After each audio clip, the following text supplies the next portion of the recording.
All right. Welcome to Live from My Drum Room and a special industry spotlight episode. My guest is my old friend of 40 years, legend and titan of the drum industry, Rick Drumm. Rick is best known for his 33 years working in the drum industry, holding senior positions at Remo, Vic Firth, and D'Addario. D'Addario, the parent company of Evans and Promark.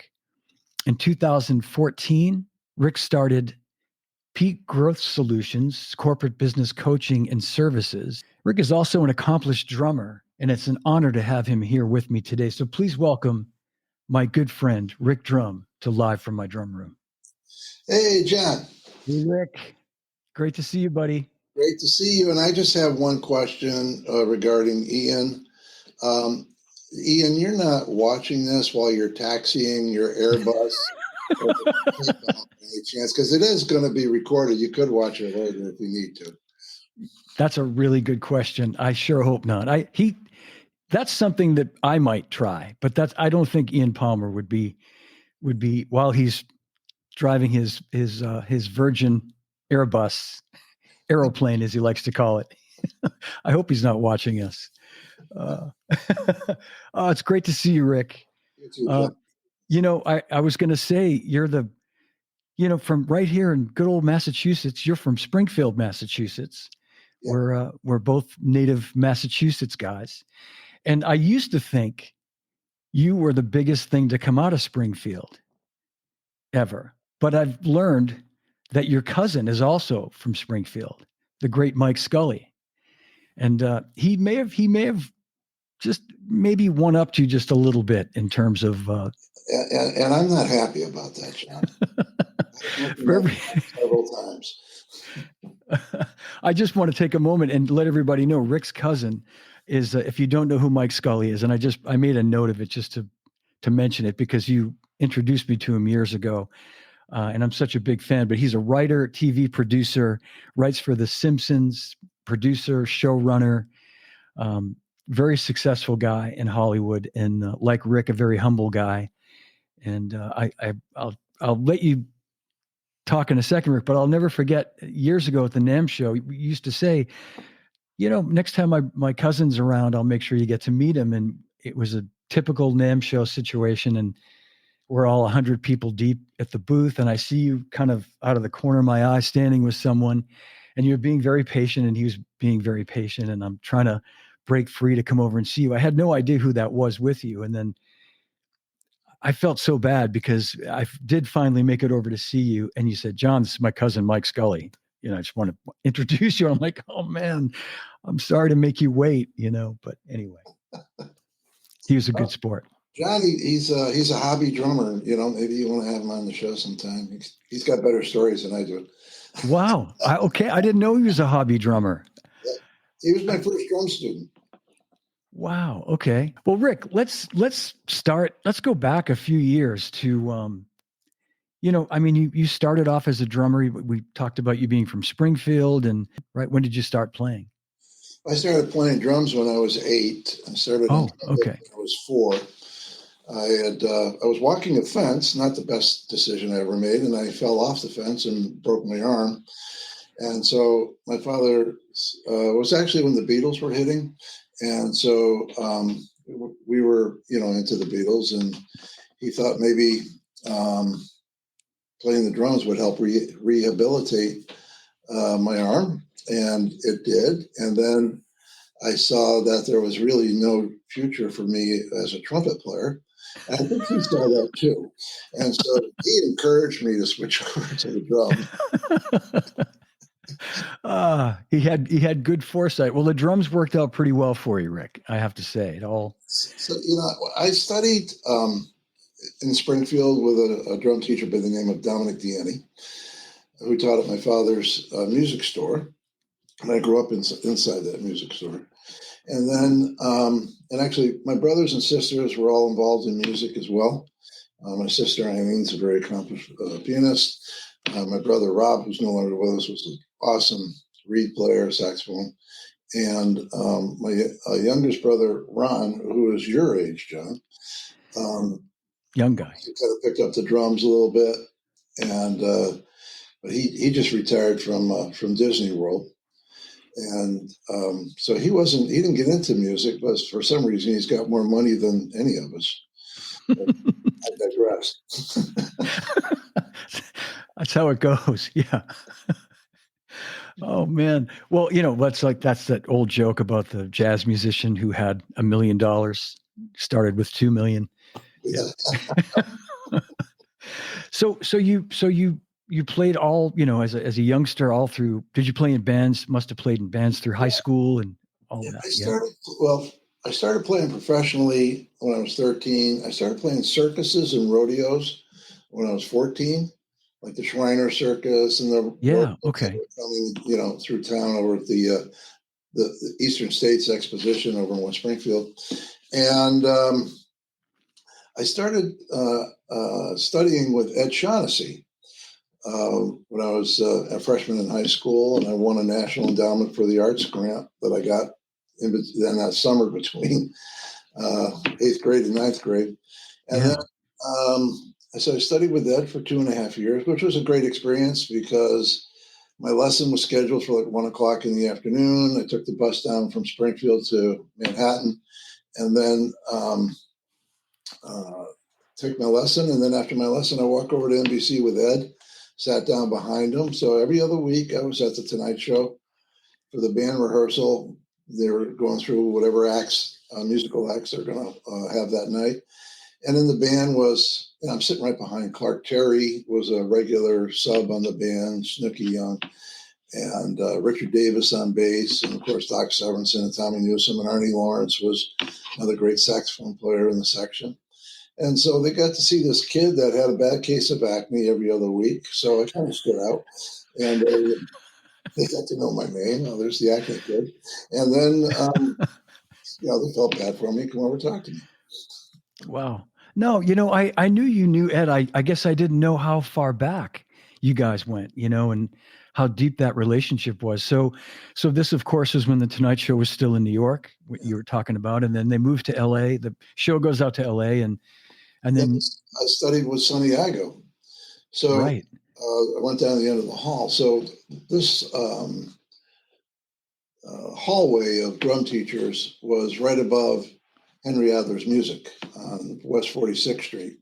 Okay. And so you go up, and it was really interesting because there was just one dark hallway with one bare light bulb with a chair underneath it. It looked like maybe the KGB was using it during off hours. So, I go to the left, and I studied mallets with Doug Allen, who co-wrote the Phil Krause books, and then I take my lesson with Ed. But right next to Ed was Joe Casadas. Yeah. And then next to Joe Casadas was Sandy Feldstein. And then at the end of the hall was Sonny Igo. And Saul Goodman had Sandy's studio before he left. And then Sandy grabbed it. Man, incredible times, when you think about, all those people that you could study with, like, in one building, just incredible.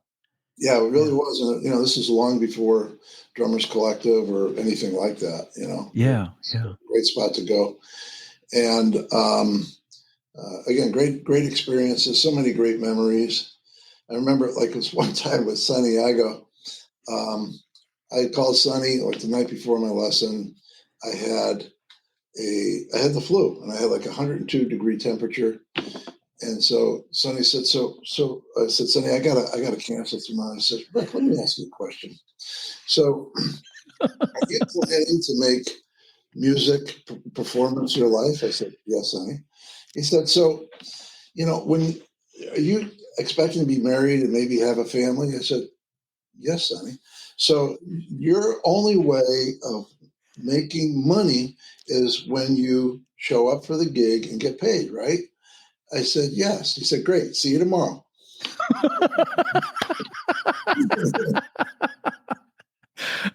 Now we know where Tommy gets it from. Yeah. Oh my God, that's beautiful. Well, and that was that was definitely the ethic, at that time. And yeah. Great. See you tomorrow. Oh man, that's fantastic. Well, we got a lot of our friends are watching, and I want to show this really great photo that I used to advertise the fact that you're going to be here with me today. And this is a picture of you with the Ringling Brothers Circus. So this obviously would have been later. This was after high school and your stint in the Air Force, right? Yeah, I went right from the Air Force to Ringling Brothers, so it's kind of like going from one circus to the other. And then, but I want you to notice, okay, so like my dad's not really playing the horn. That's my father behind me, and he's not really playing the horn in my ear. It was, for photographic purposes only. But Okay. I want you, but what I do want you to notice is that microphone, right? Yes. That Yep. overhead mic. Okay, so for 2 years, that was the only sound reinforcement on the drums for almost 1,100 shows. So Even the bass drum, nothing, no microphone for the bass drum. nothing. Okay. So imagine playing, which we did. We did 11 weeks at Madison Square Garden, doing 2 to 3 shows a day, 3 hours a pop, playing for 3 rings. And, each ring has got its own act. Each act has got its own ego. And so if they don't hear the cymbal crash or a rim shot in the appropriate place, they get a little pissy. So yeah. there's still some acts waiting to hear the cymbal crash and rim shot, because it's like New York, we had a 22-piece band, playing those shows, and I had to pick up everything, and Yeah. you learn how to anticipate when the tricks were going to happen. And I had good eyesight then. Now, John, when did you dye your hair blonde? Yeah, I know.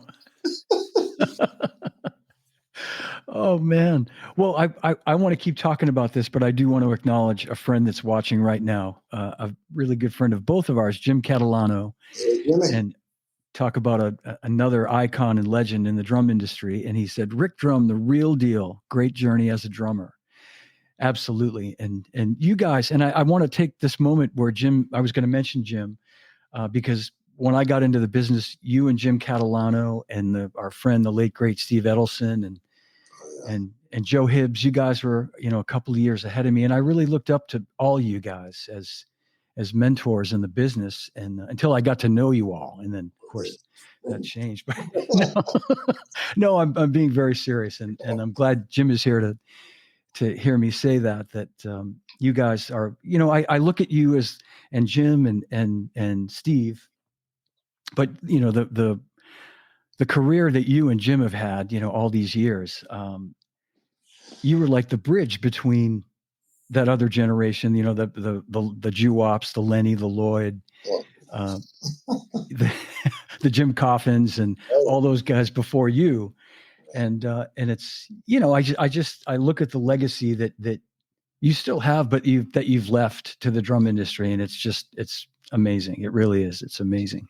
Yeah, Jim and I went through a lot together through the years, and he had his hands full at Ludwig, and I had my hands full with other companies.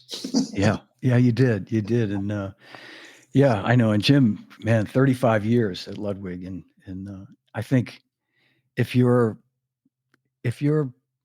25 years old and play Ludwig drums right now, you should thank Jim Catalano, because he's the guy that kept the lights on for a lot of years. I don't know, no offense meant to anybody there, but 100%, absolutely. Yeah, absolutely. So, Jim, if I can interrupt just for a second. Yeah, no, please. I'm looking at Paul Quinn, name there, and so Paul and I do some things together with the Sessions, which is a fantastic organization. But he's asking me to tell a story. Okay. Right? And so this occurred. I was 16 years old, and I was playing the Moscow Circus first U.S. tour. And it was the last, I played the last 2 cities of the tour, which was Springfield, Massachusetts, and Troy, New York. And so we had a Russian conductor that came in. My father hired the band, and we had like a 6.5, 7-hour rehearsal to go through this show, because he didn't speak any English, and he had a translator who didn't know anything about anything about music. So anyway, we're playing this one show, and unlike the ring circus, we had 3 rings. This was a European style circus with one single ring with one act at a time. So the conductor wanted me to be able to see everything. He put me right in front of the band, and he was in front of me. And then the saxophone section and the trombone section and the trumpet section, the bass player were all behind me, which, by the way, I think every band should be set up that way. So Yeah. I'm playing this, it was called the Still Trapeze. The 3 guys up there doing their flips and tricks and everything. And I'm playing, you know, ba-dee-dee-da-da-da, shada-bing, da-da-da, bada-boom, right? And I'm playing the act. And then all of a sudden, the trumpet section drops out. And I'm still playing. And then the trombone section stops playing. And now it's a drum solo, and it shouldn't be a drum solo. And I look behind me, and there are 2 bears fighting where the trombone section used to be. The bears are on long leashes. A lot of good that did. But they were queued up behind a blue curtain behind the trumpet section, and I don't know, they got into a tiff over billing or something. I don't know, but they got into it. And so now the thing that bothered me, you know, is that the whole band is lined up on the side watching all of this takes place, and nobody says anything to me, including my father and my brother. Oh my God. I'm still in therapy over this. I hope to, you know, conclude soon, but you know. Oh, so and that was not part of Ringling Brothers. That was that was a different circus. That was Right, that was the Moscow Circus. Moscow Circus. Okay, yeah. Right. And then with the Ringling show in New York, we had a couple issues where we had, again, we were in Madison Square Garden. They took the ice off. The Rangers were going to go out on the road. They weren't having a great year. And then all of a sudden they got hot, and they unexpectedly make the playoffs. Now they got to come back to New York, and they put the ice back in. And Urban and Kenneth Feld didn't want to give up the matinee, so they just had them put the mats and everything right on top of the ice, the rubber mats. Oh my gosh. No barrier. So we're playing the opening, which was like, you know, and I'm playing the gal,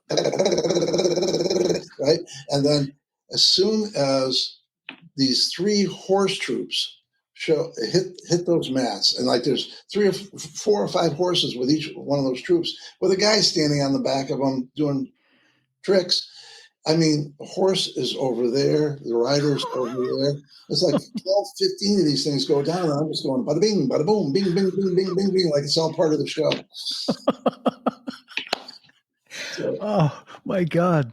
Well, I got to say, and how many years did you do Ringling Brothers and all these circus jobs? Okay, Roughly. Ringling show I did for 2 years, 1978 and 79. And then my father did it for about 7 years. And I said, Dad, the guy he had before me had done it for 6 years, and he gave my father a full year's notice. I was in my last year at the Air Force, and he called me up and said, Don's leaving at the end of the year. Would you be interested in doing the gig? And I said, let me think about it. You know. Anyway, the Air Force let me out 3 months early. And then I joined the show, and we traveled 2 years, 1,100 shows. Wow. And my opening show with them was in St. Petersburg, and we had Dick Van Dyke as a guest ringmaster. And so I had this timpani, 26-inch timpani that I was using as the floor tom-toms, and also do the glissandos up and down for the axe. And so I'm doing this big timpani roll. Ladies and gentlemen, Dick Van Dyke. And I hit the cymbal, and the cymbal stand explodes. Cymbal hits the timpani down on the floor. And then I hear cut, because we were doing a TV show for CBS. That was my first gig. Oh man, it's too bad they didn't have iPhones back then. We'd be able to watch all this stuff on YouTube now. Blooper reels. Well, I mean, I met just not long after I met you. Well, a few years later, working for Zildjian, I met George Hooks, who our good friend, who I know you know very well, and I know you helped him get started. And first time I saw him play with the Brothers Circus, it blew my mind. And I know you cut your teeth doing that gig too, and that's has to be the hardest gig or one of the hardest gigs. I mean, other than like playing a Broadway show or something, it's that same caliber of technique and ability you have to have. Yeah, yeah, you got to know, many different styles of playing, and you know, you, I can still roll for probably 3 or 4 days. That's about all I can do anymore. But I mean, Yeah. Now, when you were you living in, had you moved to LA yet when you had done that? When you were still living on the East Coast or Springfield or yeah, I was living down in Florida, in uh, Florida? Okay. and then we moved out to California. After it was about 2 years after I got off the show, we moved out to LA. So it was 1981. I moved out there and had a newborn daughter, Mm-hmm. Yep. and needed a gig. So fortunately, when I was doing the show, I had gotten endorsements with Zildjian, Ludwig, and Remo. And so Remo was sending me heads to test because, I'm literally playing 40 hours a week plus, and it was ideal. And I had to play loud. I had to really play hard. And so they send me heads. I write up the reports, send them back heads. They send me more heads. That's how I kind of got my big toe in the door. Then when I moved out to LA, I needed a job, and they were going through the pre-tune drum stuff, just getting started. They needed somebody in customer service. And so I had, I knew some part of the business because I grew up inside my dad's music store. And so I got started there. And it was one hell of a ride because, my goal was to become a studio drummer. And then when I actually got into LA, I found out that there was about 10 guys that were doing all the studio work, and I didn't see my name on the list. Yeah. It was a little bit of a letdown, but anyway. Can I just say, I moved out there in '85, and I had the same problem, Rick, except I was like, that much lower than you on the totem pole as far as my abilities. So I never had a shot. I just wanted to say that you actually had a shot. There were just a lot of guys that had already kind of got there before you, but what happened was at Remo, I became unexpectedly, no game plan here at all, totally mesmerized, enthralled with all things business, manufacturing, product development, the artist relations stuff, all of it. And so I just immersed myself in that. And Remo saw that, and then he started giving me, little tasks to do. And then when I could do that, okay, he comes up to me one day. Wow. And so you were in your late 20s at that mid to late 20s at that point? I was about 25. Yeah. Yeah. And, I mean, and this was the early 80s, and that was such a great time in the industry because it was still thriving in terms of the business, but it was still small. So I could see you coming in there and just really rising through the ranks quickly because, you're a hard worker and stuff, you're a smart guy, and it all so I mean, within a relatively short amount of time, you really rose through the ranks at Remo. Yeah.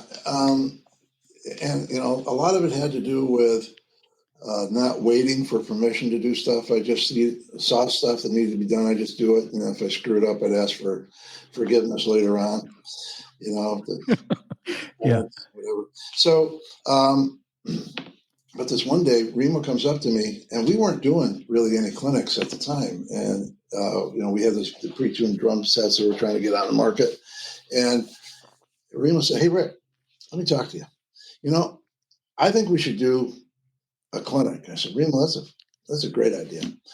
I said, who do you want to have on?" I said, "I think we should have Louis Bellson, Billy Cobham, and Vic Firth." I said, "Oh, wow, man, what a great lineup." And I said, "So, where?"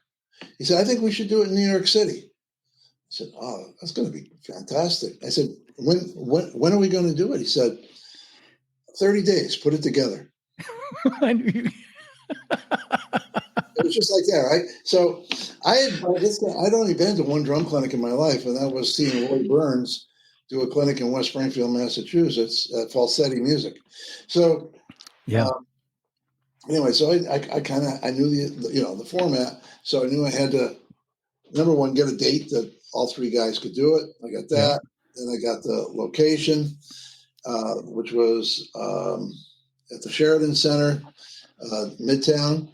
And I'm explaining to the people in the city government what a drum clinic was, and because I'm trying to find this location. Anyways, they lined me up with that, and then I knew I had to get people there, so I handmade these posters and sent them out to like Manny's and Sam Ash and Terminal Music, right? Percussion Center, right? And then because I had been a member of Local 802. The Musicians Union, they used to have an answering service.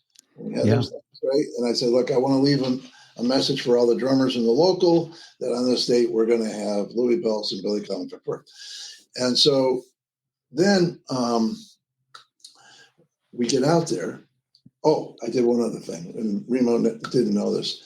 I asked Remo's secretary for Remo's Rolodex. And for all of you in the audience who don't know what a Rolodex is, it's a bunch of 6x5 cards.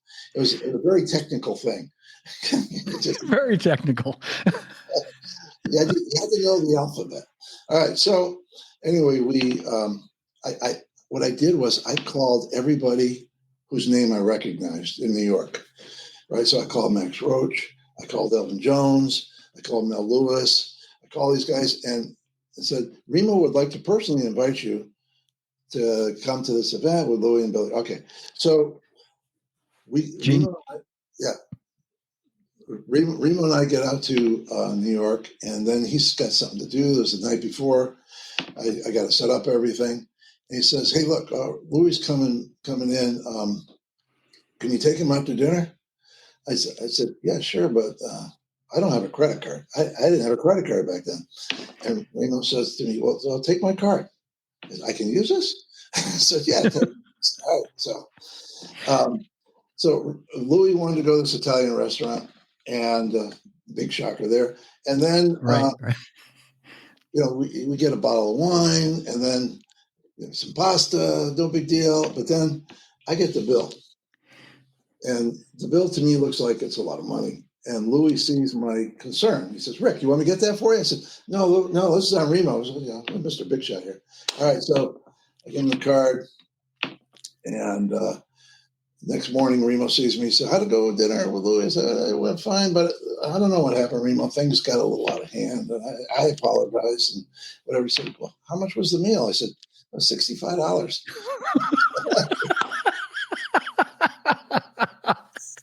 And he did what you just did. He started laughing hysterically.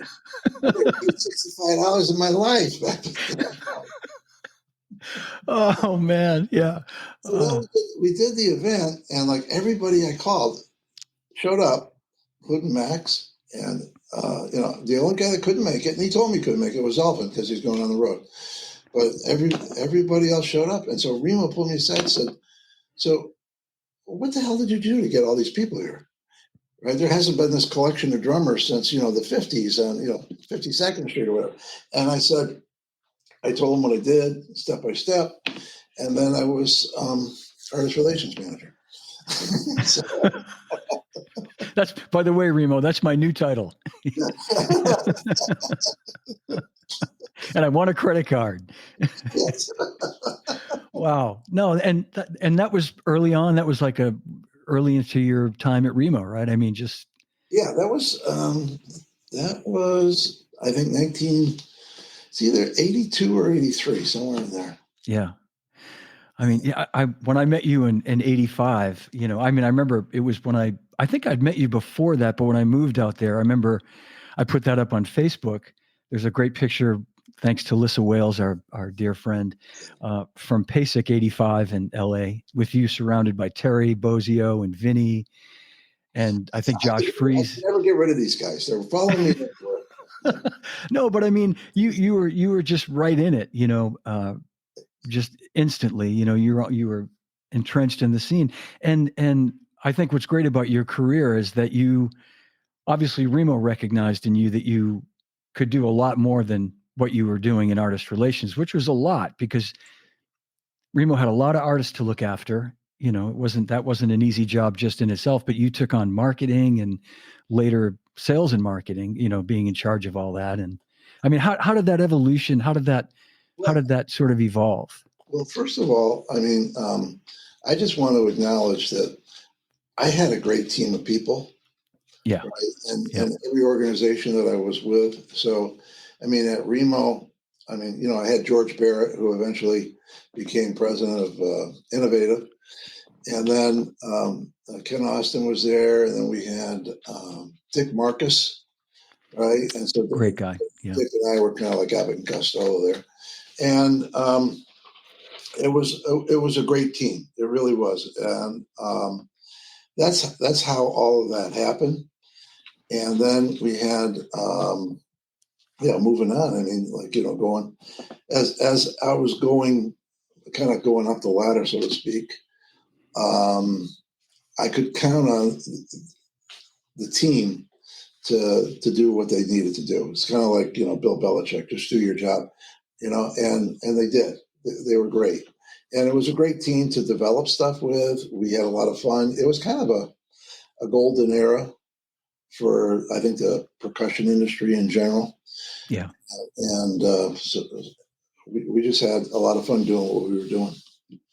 Yeah. I think that sums it up perfectly, Rick. It was a golden era. And I think, you guys at Remo and you and Dick, especially, you guys were a great team. I remember spending a lot of time with you guys, and two really smart guys that were drummers, taking chances and kind of writing the rules as you went along in many ways too.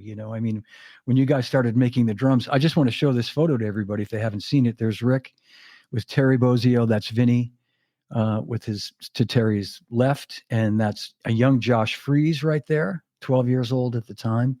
That's Tony Brock, who was playing with Rod Stewart at that time, but he, of course, is famous for playing with the Babies. I don't know who this is. Could be Jim Keltner. I don't know. It was all those guys were there at PASIC 85. I remember, I'd moved out there a few months before, and I lost my mind, seeing them all in one place. You know, like, oh my God. Yeah. Anyway, that's a great photo. Again, thanks to Lissa. And here's another great photo. I just want to show this one. This is, and I'm guessing, Rick, maybe you can tell me, was this from the NAMM show when Toto played at the big party No, in 90? it was before that. This It was before that. was um, it was a big performance that we did at Royce Hall at UCLA. Okay. Yeah. And so what we wanted to show was we had everybody play their own branded kits. So Jeff was on Pearl, and I can't remember what Mark was on. And then I think Virgil played on Remo, and then it's Jacob Arman.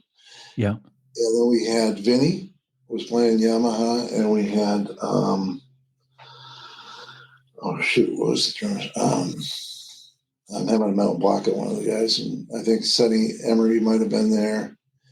I think Ricky Lawson might have been there, and so I hired the Brandon Fields band as the house band, and everybody played a tune, and then I said to everybody, I didn't want to create a big drumming shootout at the OK Corral. I said, play a solo, but play it within a musical context, and like on Quincy Jones or something. But I just said, play. I don't want a big drawn out thing, right? I don't want a giant drum battle. And Jeff said, no problem. I'm not going to play any solo at all. I said, well, you got to do something. That was Jeff that said that? You said Jeff? Yeah. Yeah, give me something. Can you give me 8 bars? Yeah. Yeah, man. I don't do drum solos, man. Which he did. He was, Jeff was a good guy. Great guy. Give me 8. Wow, man. I mean, just, classic photos, and thanks to Lissa for capturing these. But yeah. So, and talking about Remo drums, and I know you were there for that. That was around 85, 86 when you guys started making. Yeah, well, we were doing the PTS kits going back as early as 82. Right, right. And then what happened, Pearl made the decision that they were going to start making drum heads. And we had been the supplier of Pearl drum heads on an OEM basis. Mm-hmm. And so Remo was not thrilled with that idea. And he said, well, if Pearl's going to go away, we're just going to start making our own drum heads. I mean, our own drum sets. And I said, excuse me? So that's when we started to make the regular tunable drums. We had the Master Touch kit, which was a good kit. Yeah. And then, we got some. We got Terry on the kit. We had Ndugu. We had Sonny Emery for a minute, and we had Ricky Lawson and a bunch of jazz guys on the kits, which was good. And then we started to have some quality issues with the shells breaking down a little bit, especially around the bearing edges. This actually, I don't know, I should tell this story, but hell, I'm telling it. Everybody. All right, so, and I had finally reached my point in the quality issues at that time, and I went into Remo. His office was right up across the hall from me, and I said, Remo, we got to fix this, right? And he said, well, what do you want to do? I said, I want to stop. I want us to stop manufacturing the drums until we fix the problem. He said, so what do you want to do? You want to shut it down? I said, yes. He said, you mean to tell me that you're going to go over and talk to Danny Torres, who was the supervisor over there, to stop and send everybody home? I said, yes, until we fix it. And he said, there's a couple of expletives in there, but then he said, well, go do it. And so I did. And I went over to Danny. I said, Danny, we're going to shut it down. He said, what? We're going to send everybody home. It's going to be all hands on deck until we fix this thing. And our development guy that we had hired, Herbie May, who's still there. Yeah. Awesome guy. Got together with Herbie and the team. And we fixed that thing really within a week. And we got it fixed. And then we got everything going again. But that's what was required. And that actually allowed us to then go up to building all the hand percussion and all that stuff that we got into in the later years. But I couldn't believe that at the time that Remo said, well, you go do it. And I did. And I think he was. I think he was too. Yeah, I think he was too. But you're right. I remember that being a period where you guys, you really turned a corner as far as the products that you were making, from the PTS drums, I remember those. And then, the regular drums. And like you said, all the hand percussion stuff, it just, it really, things really started to blossom beyond, the great drum heads that the company was known for. So. Yeah, it was, again, it was a great team. And I see Teres put up there Lloyd's name, Lloyd McCarthy. Yes. And Lloyd's the guy that brought me in to Remo, really. And I owe him everything. And we were friends for life after that. We had a couple ups and downs with the promotions and stuff, but we stayed in touch. We used to go visit him out at his place in Cape Cod. Mm-hmm. brought the Yeah. kids out there, go to do the lobster thing, Lloyd was absolutely one of the great ones, as was, of course, Teresa's dad, Oh, Lenny right. DiMuzio. All right, so I got to tell this story, right? Yes, So yes. this is Pasek, San Antonio. Do you remember that? I don't know if I was at the San Antonio. All This right. would have been mid 80s probably, or late 80s. Yep. Yeah. Yeah. Well, Betsy and I were living in San Antonio, so yeah. I'm not saying, yeah, we were in San Antonio. So actually, no, this would have been 90, right around 92, I think. 90. Oh, okay. Then I was, yeah, I would have been there. Okay. All right, so This that, wasn't like TMEA. It was a PASIC. I'm pretty sure it was basic because Okay. Armin was there, and I mean, everybody's percussion team was there. Yeah. So Okay. anyway, Betsy's a great cook, my wife, and so we had invited all these people over, including Lenny, Lloyd, Jim Coffin, Steve Edelson, John King, Gary Mann, who was our sales manager in England, and perhaps a couple others. And what happened was, Lloyd showed up with this big old case, like, something you would see. Oh, my wife just put 1992, 93. Okay. Thank you, Betsy. Thank you, Betsy. All right, so we're having this big dinner party, and a few weeks before, Herbie May thought it'd be funny. He found this, the blow up doll. Yeah. And he sends it to me in a bass drum pedal box. And, so I was, oh, we must have a new pedal. I open up, oh, okay. So I said, what the hell am I going to do with this? So I put it up in the closet. And now I got, the three musketeers there, the three Jew-ops with Lloyd and Lenny and Coffin. I said, I know how to get rid of this doll. So Betsy and I, we go into the room and we start blowing up this damn doll. Right? By the way, that's a lot of effort. Yeah, Not sure. that I've done it a lot, but it was, Oh my God. So then I had a Zildjian T-shirt. We got the Zildjian T-shirt on her, and then some sunglasses and a hat. And Betsy grabbed one arm, and I grabbed the other, and we went out to the dining room and presented her to Lenny. So, of course, that the whole trajectory of the party. Yeah. And then I had to drive these guys back to the hotel down by the Riverwalk, and then the doorman comes out, and we had a Volvo wagon, and he opens up the door, and then there's the doll spread out on Lloyd's suitcase, and Lloyd goes back and he says, "Excuse me, I got to get my date." And then Lenny grabs one arm, Lloyd grabs the other. They go to check in because Lloyd hadn't checked in yet. And they're standing there with the doll at the check-in thing, at like the Hyatt, the Hilton, whatever. And Yeah. I'm watching these guys. They walk her all the way over to the elevator. Big crowd in front of the elevator. Somebody turns around and goes, "Oh my God." And then it was like Moses parting the Red Sea. Everybody was giving them plenty of room, and they got right on the elevator. And then a few weeks later, when I get back, I called, what was Lenny's assistant name? Was Oh, Annette Mackimo. Yeah. Annette. Yeah, Annette. So I called Annette, and I said, is Lenny available? And she said, no, Rick, he's not available right now. I said, okay, well, please let him know I called. Well, let me tell you why he's not available. Because the doll that you gave Lenny apparently has sprung a couple of leaks, and Lenny and John King are in the testing room performing emergency surgery. I vaguely remember this. I wasn't there for the dinner party, but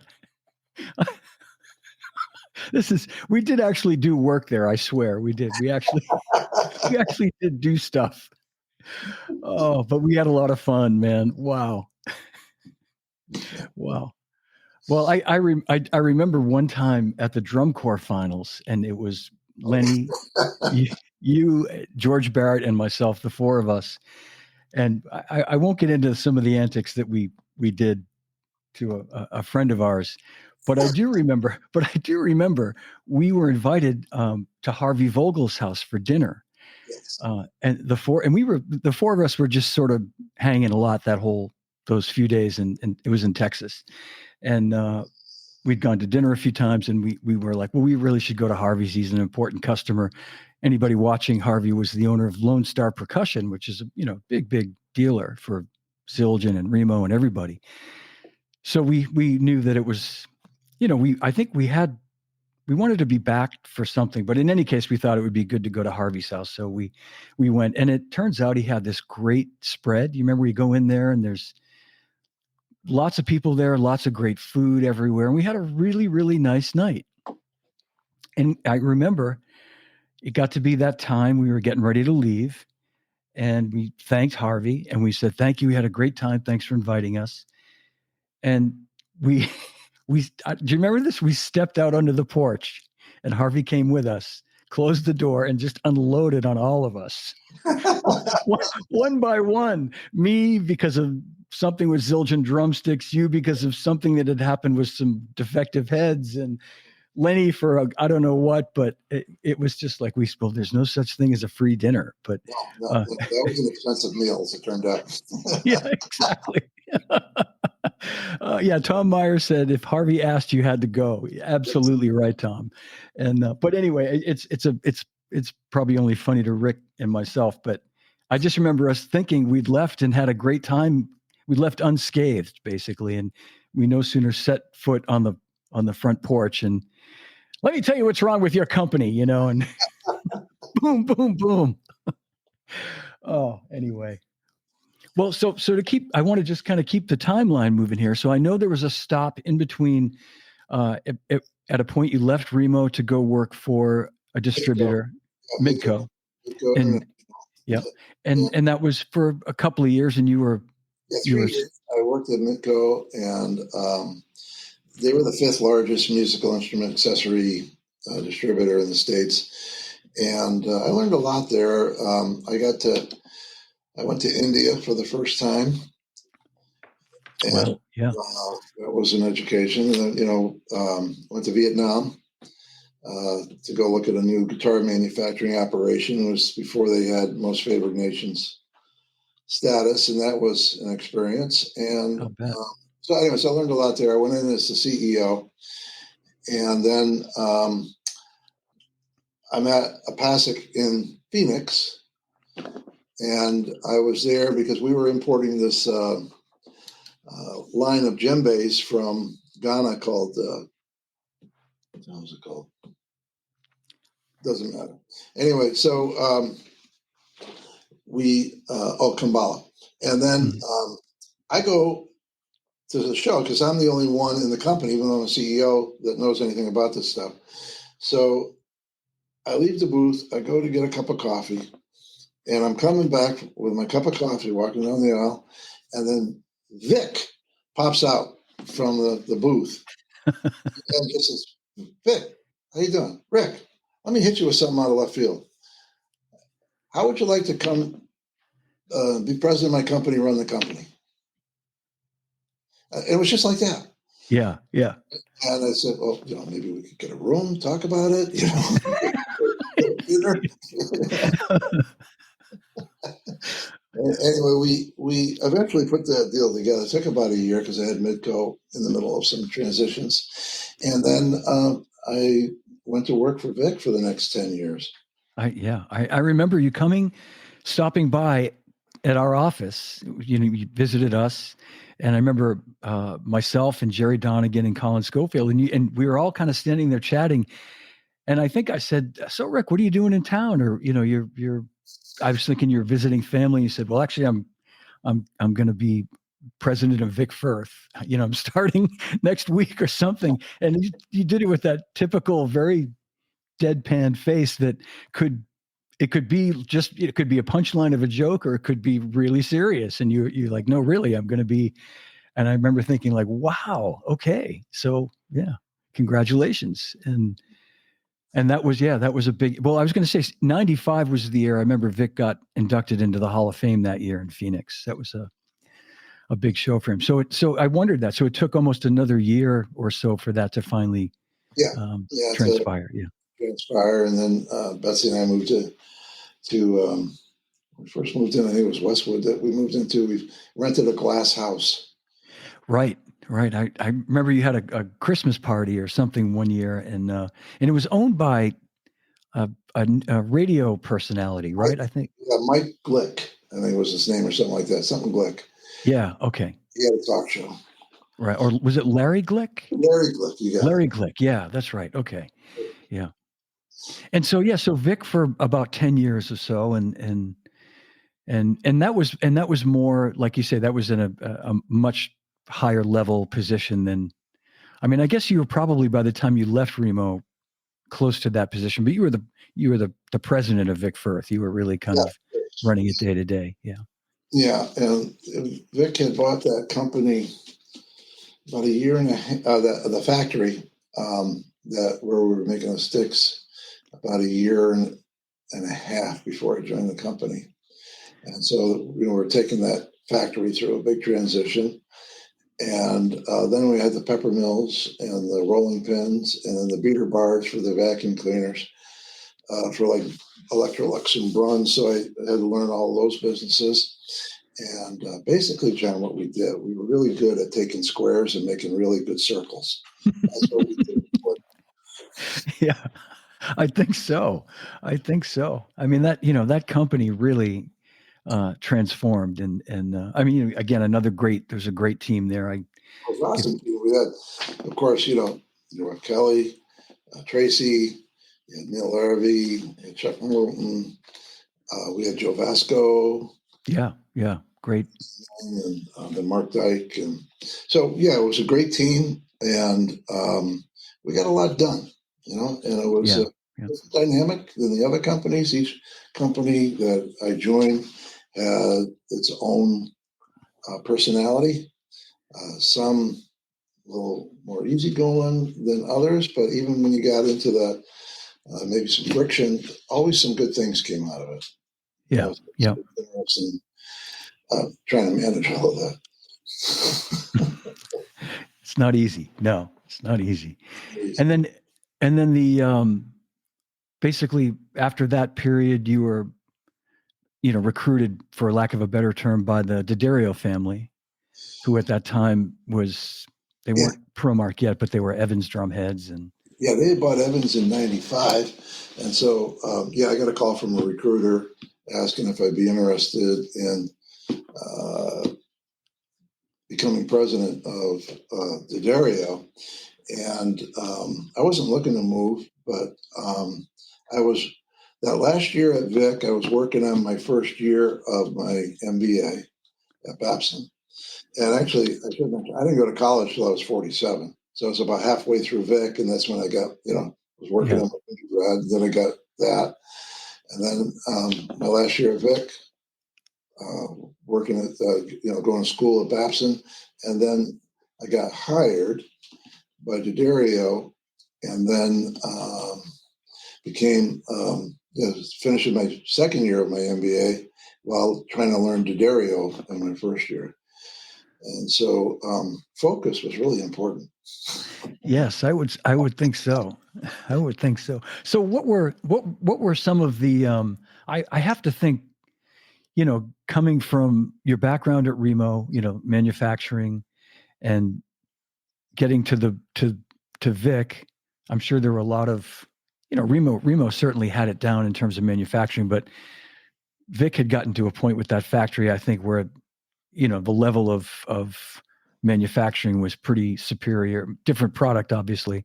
And then to D'Addario, were there similarities or big differences, or?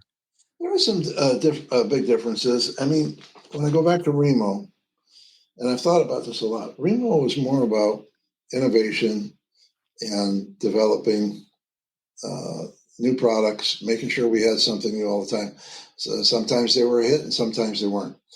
And then moving to the Midco was a whole different thing as a distribution house. But we grew the company a lot by changing our sales model and all of that. And then when I got to Vic, there was no, he didn't see any ceiling, right? I mean, you know that as well as I do. I mean, Vic was, let's just go for it, right? You know, and so he gave people, as did I, you know, certain latitude. You know, we brought in a friend that we both had that just passed, Marco Sicoli, you know, and you know, Marco was a unique individual that made things happen. Yeah. Sometimes it required a clean up on aisle 2, but he made things happen. Yeah. Yeah. And so, it was kind of a magical time. And then, I would say with D'Addario, I became president of D'Addario, and again, great crew, Jim D'Addario and John D'Addario III, who's now CEO, and John was senior VP at the time, and we had Rob D'Addario, and then I had a great team, just all around great. We had all of our engineering was in house. It was huge. Eventually, we had like a 50-person marketing department at D'Addario because we were designing. We had our own printing presses in house. I remember that. Yeah. We designed most of our packaging was done in house, and all of our catalogs, all that stuff was done in house. And so we had a recording studio upstairs. We had photography studios, video, all of it in house. And then, you know, we were trying to hire people to, you know, creatives to come out from Brooklyn to Farmingdale. And that was difficult to do because in their mind, that was kind of like being sentenced to Siberia to come all the way out to Farmingdale. Yeah. So we ended up opening up a marketing office in Brooklyn. And that kind of solved at least a piece of it. And I think they opened up another one after that. Yeah. And, you know, I made a note and I meant to mention this too. What I found interesting was, you know, just in terms of the size of the body count, so to speak, as you say, like going from, I don't know how many people worked at Midco, but going from Remo, which I think of as a, you know, even at that time, a pretty big company with a lot of hands on deck. We had about 150, couple hundred people at Remo maybe. And then, you know, Vic, when I first joined Vic, we were at about 120, and then we brought it down a little bit. And then D'Addario, when I walked into the door, was right around 1,000. Yeah. Of which at the time 600 of them were based in Long Island, and then the others were like we owned Rico Reeds, so we had a group of about 100 out in California, and they had about another 125 that were in the plantations where we grew the cane in France and also Argentina. Yeah. I remember that. We opened up our own distribution. And then we got into lean manufacturing. We did a big lean initiative, which a lot of good things happened, where we reduced our inventories by as much as $10 million. We were able to, before lean, order in by Monday, we'd go out maybe Wednesday. Or after lean, order in on Monday by 5 o'clock was going out Monday. And so that changed buying patterns. It changed a lot of stuff at the company, and our defect rate dropped considerably, and all of that money, you know, goes to the bottom line, which allows us to, you know, pay down debt, go out and do an acquisition. So we went out and we bought. First acquisition we did while I was there was Pure Sound, which was a small one, and then after that was ProMark. Yeah, and I was going to say too, in terms of the numbers, when you said like Vic had 120, probably a lot of that was the factory workers, right? A lot of that was in manufacturing, and same with D'Addario, like you said, because I think of Vic at the time, you know, the mid 90s, you know, the office they had in Dedham at the time was Kelly and Tracy and Vic and all the other folks you mentioned. You know, a sort of medium-sized office that. Exactly. Yeah. Yeah, that produced a lot of great work. You could really do a lot with a lot of people, One of my a favorite few things, people rather. Vic and I shared a wall, between our offices. And then Joe Vasco was down at the other end. And like a few nights a week, this is what I get at 5 o'clock. Hey, it's 5 o'clock. All right. So that was the secret code for it's time to come over and have a little pop of scotch. I heard about this. Yeah. It's the little things. Yeah. It's cool, just Yeah. so. But those were also magical times because Vic had so many stories, and so when you get was relaxed and yeah, Yeah. you Yeah. still got to go play the gig at this, the BSO. But that's when he would tell us the stories about he and Harold Farberman, locking the door on Arthur Fiedler so he couldn't come out to get his encore, hold the door closed, all kinds of stuff. You know some of those stories, I'm sure.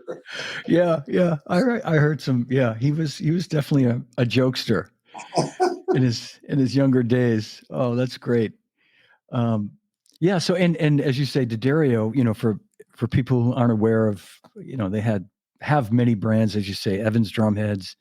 Of course, their strings, their picks, the Rico reeds, and Yeah, so um, what was an interesting experience was all of a sudden when I joined D'Addario, right now, Remo, he and I were fairly close, um, was not happy with my no, ending at D'Addario because of the Evans thing. And so that was a little tense for a while. And then when we bought ProMark, now I found myself competing against two companies that I was involved with their growth, right, for a yeah, number, right? And so it was a little, had a little stress, a little tension in there. But I think all in all, we got through it. And that's my story, and I'm sticking to it.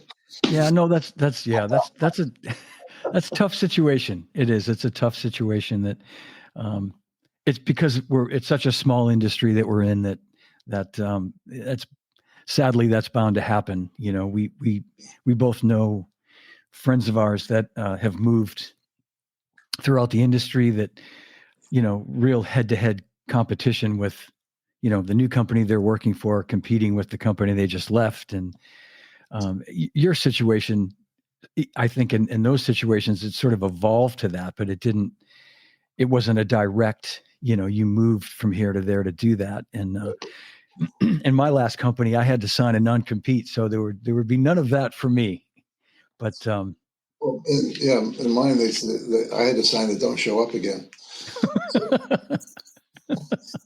I see Tim Smith is on here too, right? So yes, Tim and I worked together at Remo. He was part of the A team for sure. I remember. Yeah, I remember when Tim moved out to LA. I've known Tim, gosh, forever and ever. Great drummer, and I remember he was working with you guys for a bit out there. And yeah, I know a lot of our old friends are watching. Well, so let's move along. So, in 2014, you moved on from D'Addario, and I know that situation was, you sort of knew that your time there had a shelf life, right? Because you were there to mentor and basically groom the Yeah, next when generation. I mean, it was I think April of 2013 when J3 and I were named as co-presidents, and I saw the handwriting on the wall, and it wasn't in crayon. It was That's usually a sign. so anyway. It was time. I mean, J3 was definitely ready, Yeah. and so it was time for me to move on. And then I had hired a business coach for J3 and me, and I got a lot of good out of it, as did he. And then we made it available to the entire leadership team. And I thought to myself, whenever this gig comes to an end, then I think I want to check out coaching. Mm. And so that's what I did. And so I became a business coach, doing just one-on-one. And then I'd gotten involved with this coaching organization called EOS, Entrepreneurial Operating System, which I did for 7 years, and coaching all different kinds of companies. Now, I had a couple of companies in the music industry. I mean, Sabian was a client, still is. They Yep. were my first client. And then we had then I had pharmacies, and I got a client now that manufactures different products for nuclear aircraft carriers and submarines, and so we have different conversations. Yeah. But but the thing is that I work with the business owners and their leadership teams, helping them get to wherever they want to go with their organization and their growth, achieving whatever numbers they want to achieve, and helping their team develop. And so since leaving, I've coached about 65 different companies in a wide range of industries.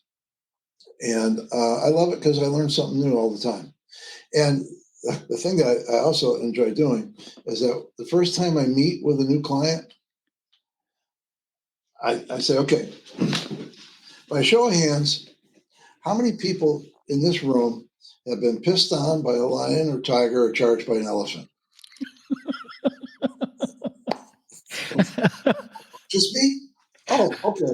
I wasn't sure. So That's a really good icebreaker. it is, yeah. So I said, look, the reason I'm telling you this is that I've seen things. I've experienced things. There's not too much you guys can do that's going to surprise me. So let's just be honest with each other from the get-go. That's Let's not great. like that, you know? Yeah, that's great, man. And so, Rick, how big a staff do you have to be able to do these, to conduct these seminars? These, Oh, okay, so let me like, how think. does that work? Yeah, I know. So you're looking at them. So are you a one man show to do all this? Yeah, I'm You an are. army of one. However, now recently though, I've just been doing the coaching, right, Yeah. and helping them with strategy and all that stuff. So then, this towards the beginning of this past year or this year, I started. I had peak leadership teams, and I said, okay, here's the concept. I got peak growth solutions, and under peak growth solutions, I got what I do, the coaching, and then I license. I got 700 micro courses that are covering communication, customer service, sales, HR, marketing, on and on. And we have, so that's peak micro learning. And then I have a guy that I coached to become a coach, who was originally an aircraft design engineer for Embraer. And I've done in Brazil. And then he moved up to Toronto and did the same thing for Bombardier. And then he started his own consulting thing. The guy's expert on theory of constraints, process streamlining, process development. And then he introduced me to another guy that had a similar career path, only he was VP at Embraer for supply chain and procurement and customer experience. So he had VP of those three areas. And so now I got peak customer experience. So the other one was peak productivity design, peak customer experience. And then I've got a colleague by the name of Angelo Biasi, who you may know because Angelo I was know that involved name. with Intune magazine. Okay. Yes. Yeah. I do know that name. Yeah. With Erwin Kornfeld. Angelo went and got his MBA at MIT. And then he started doing a little teaching at, I was going to say, holy crap, I got something coming in. All right. So then he started an education technology company, Yep. and he sold it, and then he just bought it back. And he's got a great approach to teaching AI. And so he's working on some really, really big things, both in the business world and also in education. So his approach is in the process of being adopted by some really, really big players. I'm not allowed to say names right now, but Got it. I hope he remembers me one day. And then I got the last piece is peak exit strategies. Right. Okay. No, Please get ready for sale. And like I just had a group of 5 that were 6 actually that were under this private equity umbrella, and they were just recently sold. And I got a couple others that are selling, and I got a couple others that are in big acquisition mode. I'm blown away, Rick, that I just assumed. I remember when you started doing it. I remember chatting with you at a NAMM show, right? Not long after you'd started the business, and you had like a room down in the main floor. I feel like you had like a meeting area at the NAMM show many years ago. Am I imagining that? Oh, no. I did. Or I got the bills to prove it. And yeah, so, right. You're still paying for it. Yeah. and but the thing is, where some industries are very proactive in investing in their people and training, others not so much. And unfortunately, the music industry is one of those that is a little behind on the curve. Yeah. And so, Yeah. No, I understand. But you answered a question I was going to ask right from the beginning, which is this something you had thought about? And I'm guessing, with how your career had evolved through the years, and it was the next logical place for you to go, really, with this would be to have your own business and basically share what you've learned in 33 years in the industry, and just in business, really, not just the drum industry, but yeah, uh, it's business is business. The distribution models might be a little different, or whatever approach to retail might be a little different. But the common denominator is people. yeah. And so I get involved in change management. I've got a lot of experience with it. And one of the things that I learned, what I learned along the way, John, is the importance of staying on top of everything. So I read 2 to 3 books a month. Wow. And they're not comic books. No, they're really real books. Real books. Real books. There's not a lot of pictures, but it takes me a long time. But I get through them. You get through them. So I'm dedicated to continual learning. People ask me when I'm going to retire, and then my answer is I have no desire to retire. I mean that's it. I mean I look at the guys I worked with: Remo, Vic, Lowell Samuel, Midco, right? And they've all gone out, right, working to the end, essentially. Yeah. That's the way I want to go. I mean, I describe it as, picture me as the Ever Ready Bunny with the bass drum, boom, boom, boom, boom, boom, boom, boom, and then the battery goes dead, then boom. That's the way I want to go. Well, I understand the metaphor, but let's not. I don't want to think that way right now, but no, but I totally get it. I know you well enough to know that about you, that yeah, I can't imagine seeing you. Well, I could see you sitting under a palm tree with a drink with an umbrella in it, but only for a few days or a week, and then it's back to work. Whereas, it'd be hard to get me off that chair, off that beach chair. once I'm comfortable. But no, I do. I get it. And I want to talk about for a second before we wrap things up. You have a gig tomorrow night. You're still playing. You're still playing drums. And by the way, everybody, I've heard him play, and not surprisingly, he's a mother whater drummer. I mean, great drummer. Yeah, and for anybody who needs a sub, I mean, I'm available for weddings, bar mitzvahs, whatever. Yeah, cash money. Yeah. Okay, preferred. Venmo. Yeah. Yeah. So, but that's great that you're still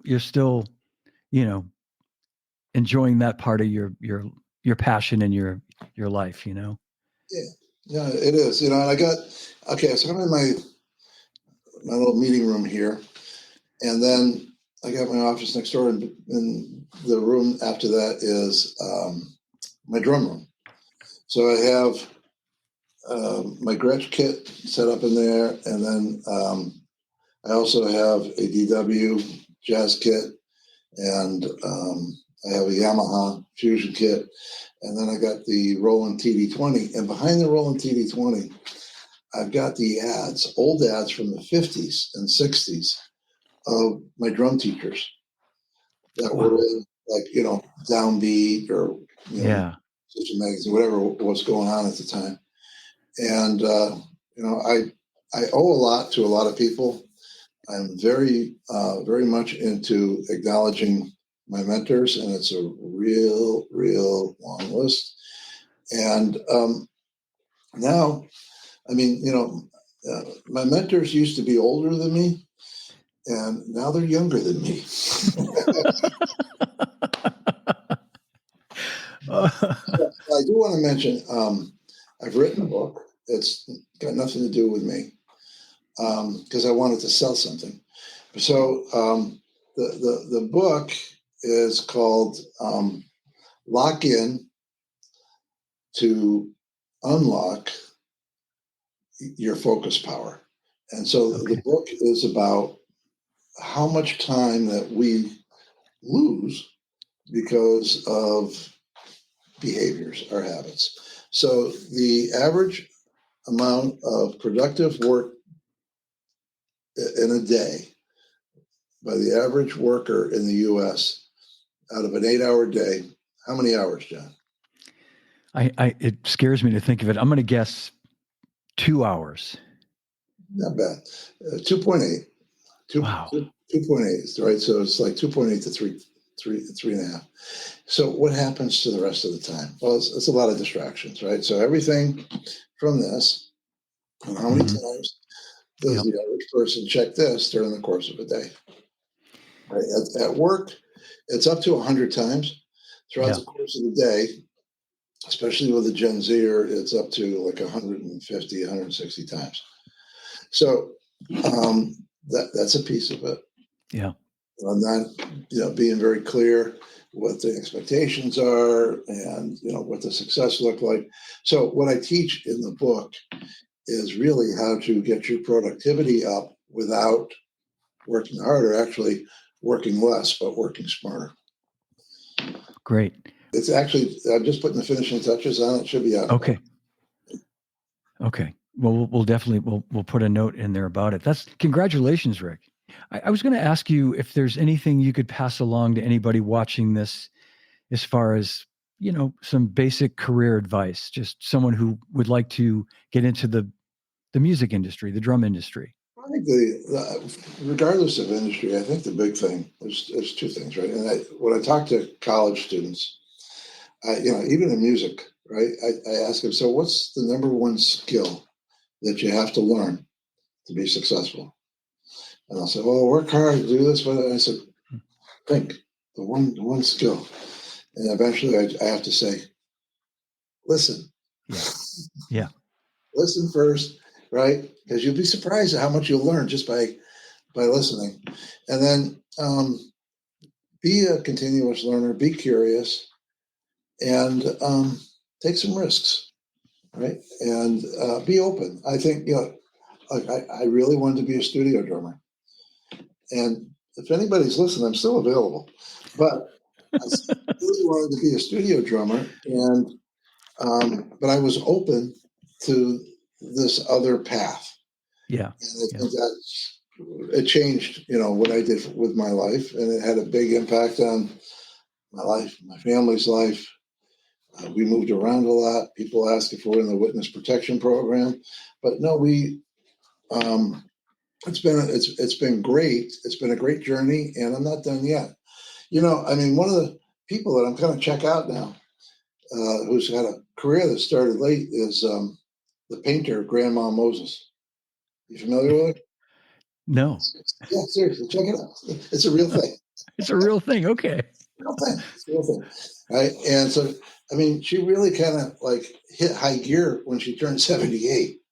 Wow. Yeah, went into her 90s. So, I'm kind of Great like, example. Yeah.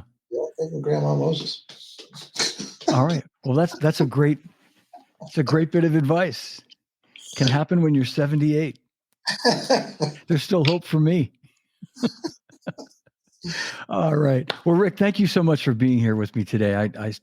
It's always great to spend time with you. And Thank you so much. I mean, I really appreciate it. I'm really proud to hit number 230. I didn't want to wait to 231, but episode 230, I said, that's my episode. it's a nice round number. Had your name all over it. That's good, baby. All right. Well, hang with me for 1 second, Rick. We'll end this stream and say goodbye to everybody. Thank you, everybody, for tuning in. A big hand for my buddy, Rick Drumm. And as his business card used to say, Rick Drumm, and I do. Very well, that is. Big hand for Rick. And thanks for watching, everybody. We'll see you again real soon. Thanks, Rick. Hang tight. Thank you. All right. That's my show. If you enjoyed it, give it a like, leave me a comment, and please subscribe to my YouTube channel. You can also download the podcast on all podcast platforms. And I'm excited to tell you that Live from My Drum Room has been ranked #1 best drum podcast for the second straight year. So thank you all for your support. I really appreciate it. And I want to invite you to check out livefrommydrumroom.com, my website, for upcoming shows and also for information on ordering Live from My Drum Room merchandise, t-shirts and hoodies. 100% of the proceeds go toward a scholarship I've created with the Percussive Arts Society. There's also information on ordering merchandise in the show notes. And you can email or text me at livefrommydrumroom@gmail.com. So remember, no drummers are harmed on any show. And drummers, when in doubt, leave it out. Thanks for watching. Thanks for listening. And I'll see you again real soon.